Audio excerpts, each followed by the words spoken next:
I'll be speaking to Alaziz Alhamza. He's a co-founder of Raqqa is being slaughtered silently.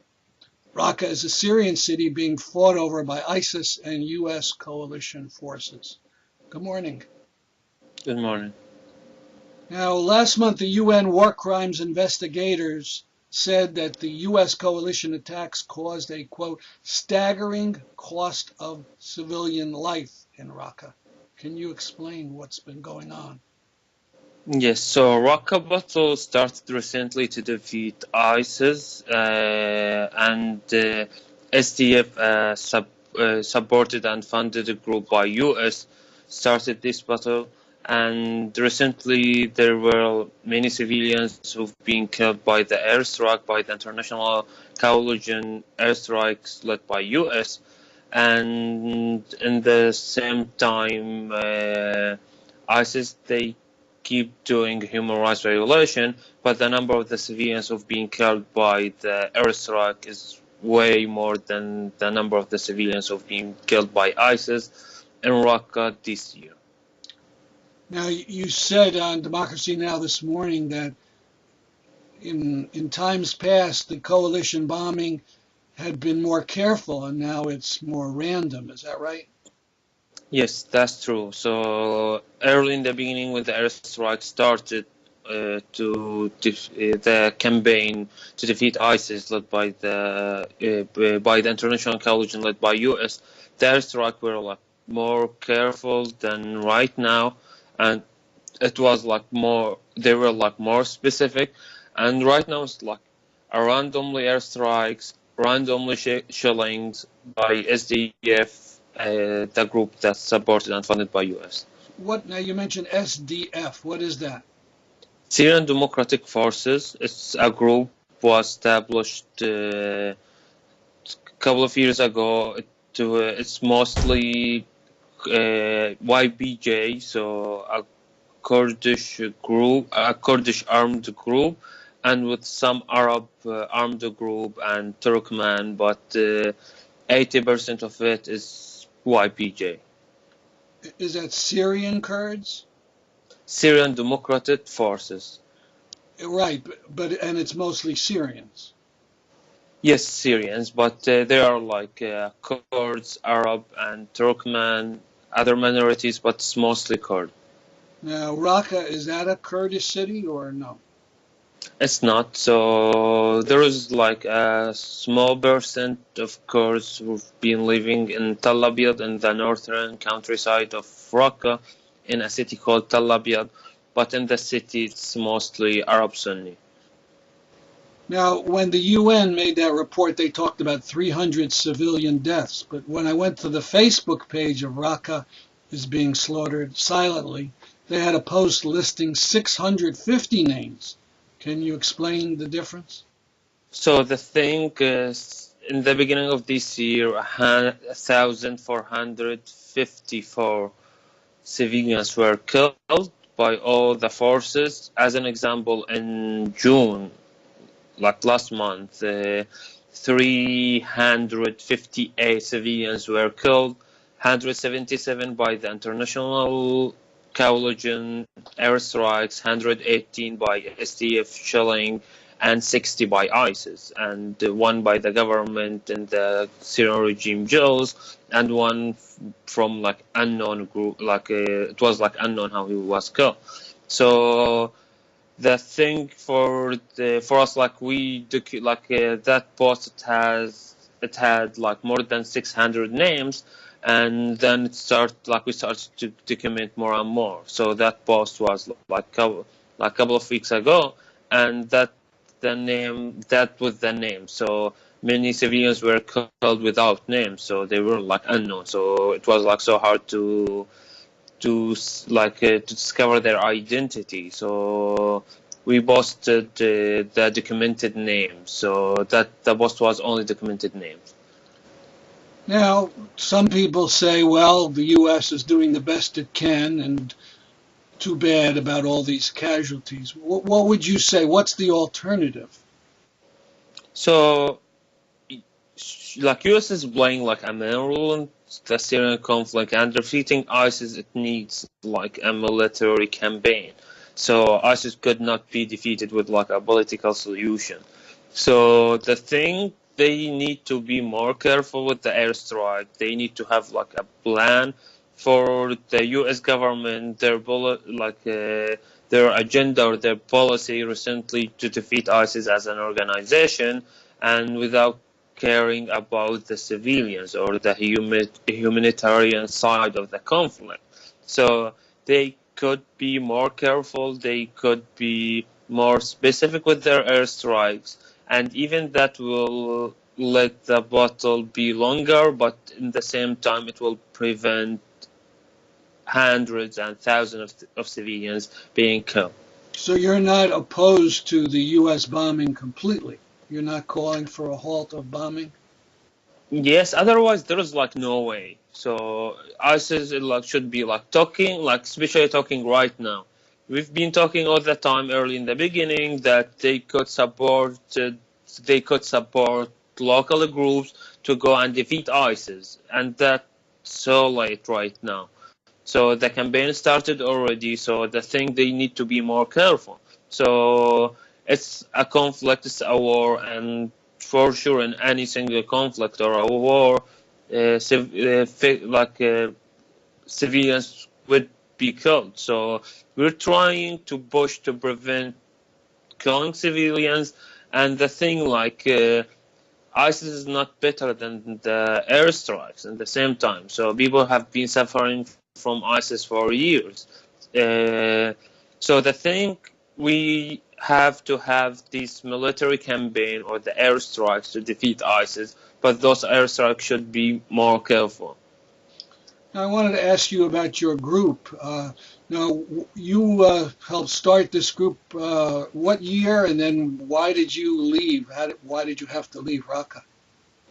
So yes, so I started the group when I was outside Raqqa. So I've been Oh, working with other groups, other organizations. ISIS arrived to the city, to Raqqa, my city, in April 2013.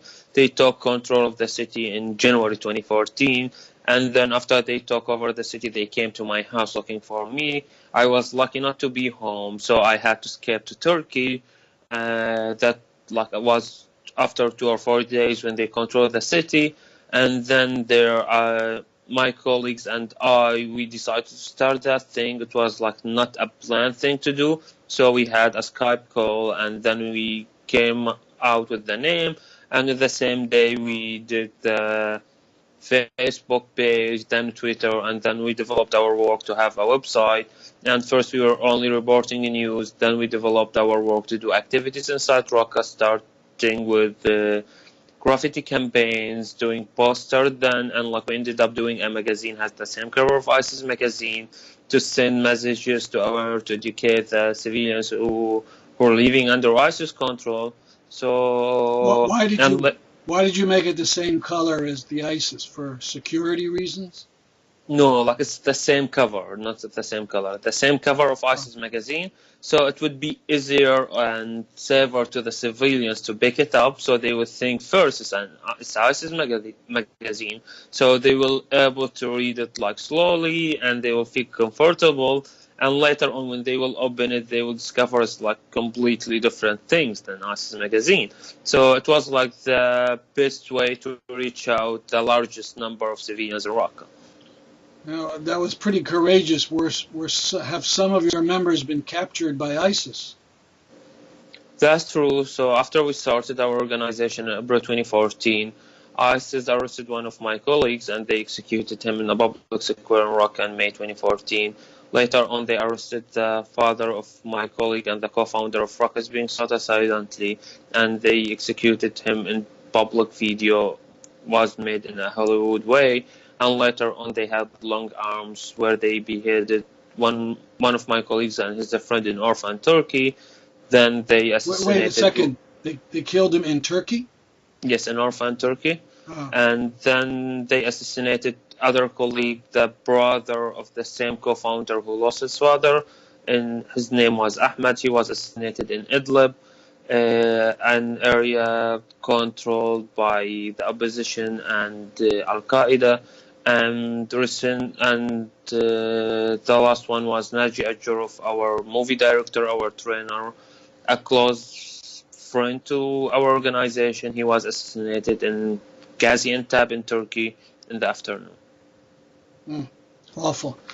Now, I wanted to talk about something that happened in June, white phosphorus. That was used against Raqqa. First, what is white phosphorus?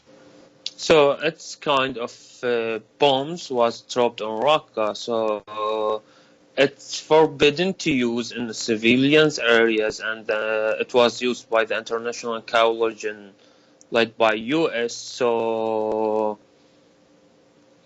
So they dropped it like a couple of times on Raqqa, and then they announced that thing. First, we were like the first group who reported about that thing, and then like many people started like just to not trust or confirm that news until the coalition itself confirmed the using of the white phosphor.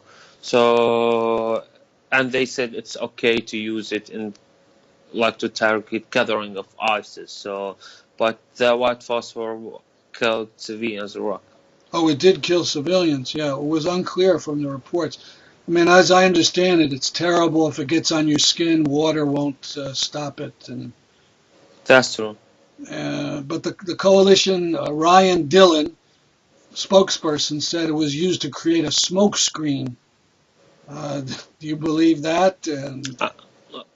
I do not believe that thing because civilians were killed by it. Now, on your personal Facebook page, you say you're a journalist in the Syrian revolution, so you oppose the Assad regime. That's true. Not only Assad regime, all the groups who are committing human rights violations. Mm-hmm. And on Democracy Now!, you talked about the start of things. I guess 2011, 300,000 people came out into the streets and eventually liberated the city from Assad. Is that right? So no, like that revolution started in 2011, March 2011. In March 2012, there were like 300,000 demonstrators in Raqqa, and the city got liberated in March 2013. So Raqqa was the first liberated city where Assad forces were defeated, and then in January 2014, ISIS took over the city. Now, it looks like the coalition and the SDF is going to take over Raqqa. So what's going to happen? Are the people going to rule Raqqa, or is it going to be the SDF? It's going to be the SDF, and recently people are afraid from SDF because what they've committed from human rights violation against the civilians.